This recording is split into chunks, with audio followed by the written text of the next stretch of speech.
नमस्कार, मैं सुशील गुप्ता एडवोकेट।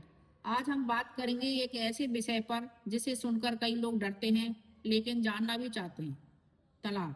तलाक का मतलब है शादी के कानूनी रिश्ते को खत्म करना।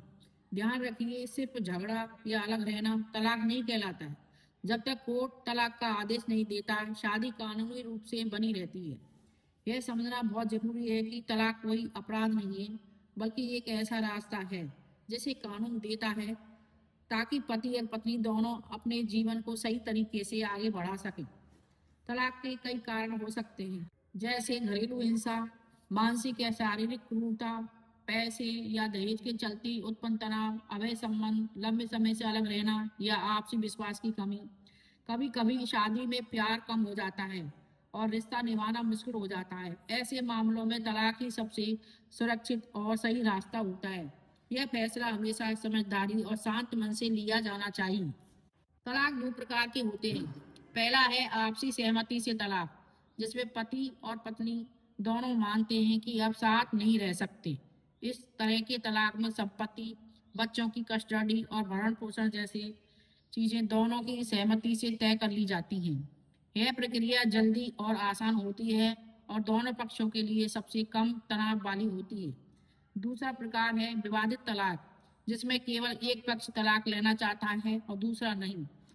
इस स्थिति में कोर्ट में केस दायर करना पड़ता है, सबूत देने पड़ते हैं और सुनवाई के बाद ही फैसला आता है। यह प्रक्रिया लंबी हो सकती है और समय भी ज्यादा लग सकता है, लेकिन कानून दोनों पक्षों के अधिकारों की रक्षा करता है। महिलाओं के लिए तलाक के दौरान कुछ अधिकार बहुत महत्वपूर्ण होते हैं।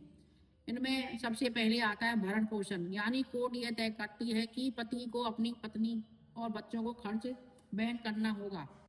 इसके अलावा महिलाओं को बच्चों की कस्टडी का अधिकार होता है और साथ ही सुरक्षा और रहने का अधिकार भी मिलता है। अपनी संपत्ति या शादी के दौरान मिली चीजों पर भी महिला का हक सुरक्षित रहता है।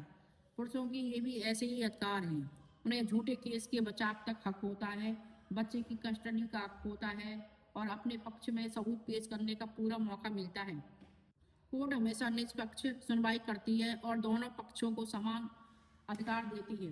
तलाक की प्रक्रिया भी बहुत स्पष्ट है। सबसे पहले सलाह के लिए एक अनुभवी वकील से मिलना जरूरी है। इसके बाद फैमिली कोर्ट में याचिका दायर की जाती है। कई बार कोर्ट काउंसलिंग की सिफारिश करती है ताकि दोनों पक्ष बातचीत करके समझौता कर सकें। अगर समझौता संभव नहीं होता तो कोर्ट सबूत और गवाहों की सुनवाई के बाद फैसला देती है। ध्यान रहे, बिना कोर्ट के तलाक वैध नहीं होता। तलाक लेने से पहले हमेशा शांत दिमाग से सोचिए।